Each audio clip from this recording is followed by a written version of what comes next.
To my father in the Lord, Apostle Professor Justice Suleiman.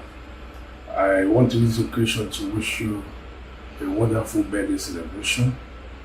Thank you for all you are doing for mankind and generation to come. I want to encourage you to keep on the what you are doing. We will stand on the background to pray for you everywhere you go.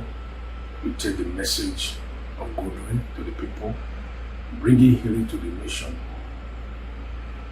preaching peace to the nations, and ensure that Christianity is carried around the world. Thank you so much, Papa. I wish you a happy birthday. God be with you.